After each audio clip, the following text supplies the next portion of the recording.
Good afternoon. I think this is an important one. No scenery today, just an abandoned Astra and MX-5, and I'm sitting in a Sierra Cosworth. But this is more important than cars. There's a new government consultation that has come to my attention. I was emailed yesterday by Save Our Rights about children missing from education. This is important because I think this is a smash and grab on your ability to educate your children at home. I think they want to stop homeschooling, but let's take a look. The title is about children missing education, which might seem at first glance like a well-meaning initiative aimed at ensuring the well-being of children. So it's all aimed to look at, it's targeting children who are perhaps not being sent to school because they've got not very good parents, or who are missing education for reasons that are not genuine. So the consultation looks good on the surface, but when you dive a little deeper, one of the main concerns that Save Our Rights have identified is the disturbing shift towards a mindset that all children are best educated within state settings. So we're talking about a shift in the narrative that says that school is the only place that a child can be educated. This implies the state always knows best and undermines the validity and effectiveness of alternative education methods such as home education. This threatens our freedom to choose what we believe is best for our families. So they're on about taking away the rights of the parents to decide what is best for the child. This one-size-fits-all approach to education not only fails to acknowledge the diverse learning needs and styles of children, but also carries with it the risk of enforcing these settings even against the parent and child's wishes, as through the consultation they discuss the merits of school attendance orders. So we're talking about school attendance orders, which is, Mr. Geoff Thompson, you've been educating your children at home, but we're now going to use this school attendance order to force you to send your child to school. Whatever the reason you might have chosen homeschooling, this isn't good. Mandates that let the local education authority take control of a child and their education. This threat to parental autonomy and the rights of the child is deeply concerning. So that means there would be a local education authority or board who would turn up and say, I'm sorry, Mr. Parents, Mrs. Parent, you have no right to say where your child gets educated. I'm sorry, Mr. Child, Junior Child, you have no right or say or voice either. We are going to force you to go to school, and there's nothing that you or your parents can do about it. That's highly concerning. Moreover, the consultation proposes the tracking of children and sharing of data about families choosing alternative education methods. What? Tracking children and sharing data about families choosing alternative education methods? This is not right at all. This level of intrusive surveillance represents an unwarranted violation of our privacy rights, couldn't agree more, and raises serious questions about data protection, security, and the misuse of personal information. What's more, these measures create a climate of fear and suspicion, which we've already seen from various child agencies. Fear and suspicion. You send your child to school in a cast because they broke their arm jumping off a sofa when they were trying to be a ninja, and that suspicion is already there. Whilst I edit this video, whilst Lyndon does the brakes on my car, I decided to cut out the lengthy anecdote about all of the times that my child went to hospital and the story that ensued. But if you want to watch that, go check out the other video. But for now, I'll cut it out to keep this video short. It's quite funny, so go check it out. It'll be the next upload.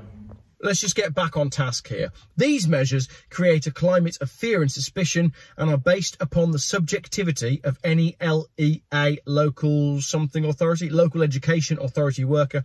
This strays far from the trust, collaboration and respect that should be the bedrock of our education system. So what we're saying is any local education authority worker can make a decision based on their own mind and therefore completely control the destiny of the child and therefore the parents, or the parents and therefore the child.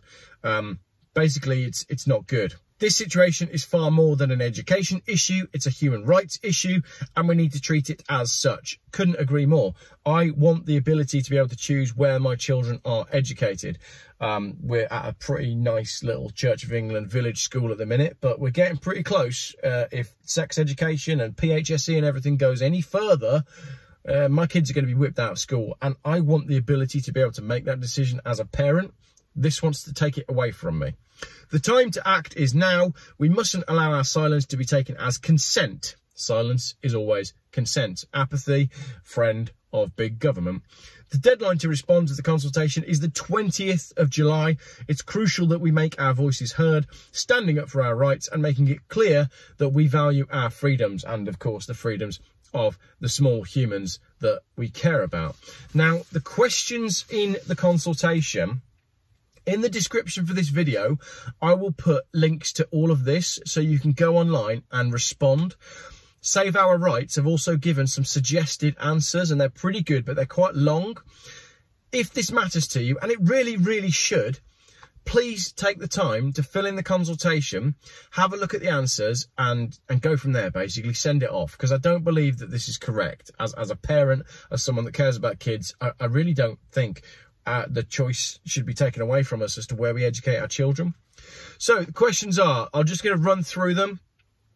Do you consent for the Department of Education to contact you via email about your response? You can also fill it in anonymously. Do you believe that the statutory duty relating to children missing education applies to the right children? Brackets, any children of compulsory school age who are not registered pupils at a school and are not receiving suitable education otherwise than at school. That's an interesting question, because children missing education, if we make the presumption that it's bad parents not sending their kids to school, well, this is talking about kids that are not registered at school. So we're not talking about truancy. We're not talking about school absence. This is kids who aren't registered at school. And if you're homeschooling, you deregister your kids from school. That's the smash and grab bit.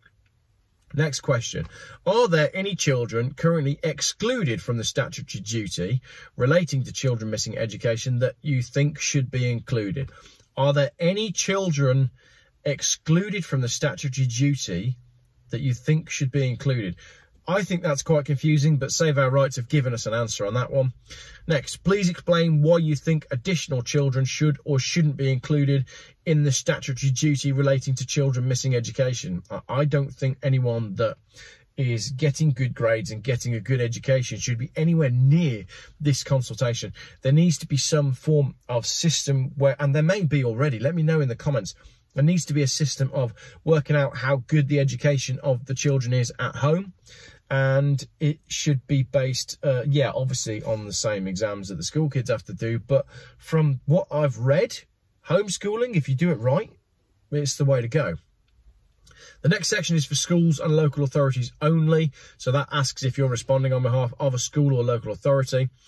Once a school place has been secured, what works well to integrate a former missing education child into full-time education? So let's say you've got some bad parents that haven't sent their kid to school properly. It's saying, what's the best thing to do when a kid arrives at school in year 3, having had lots of time not at education, or older if they've had time off?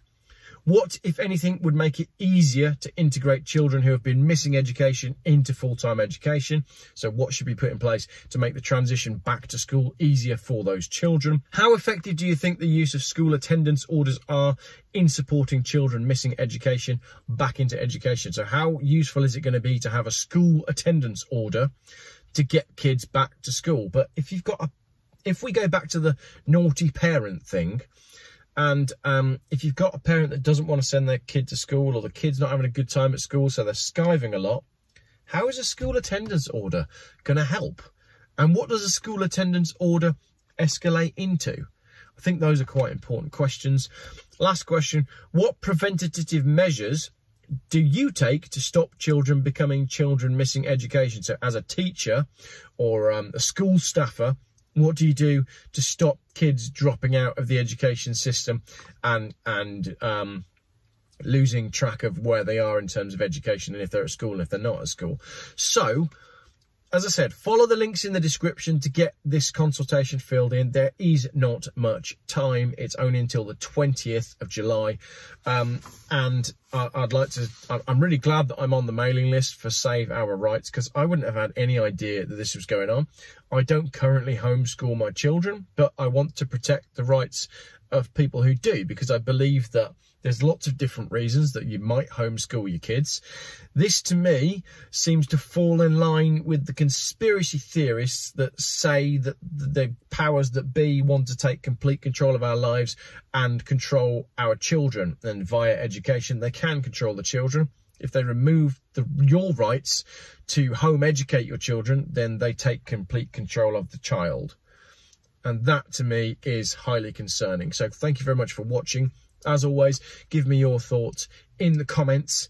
And have I got the wrong end of the stick? Am I grabbing the wrong stick? Should I be using a stick to beat my children?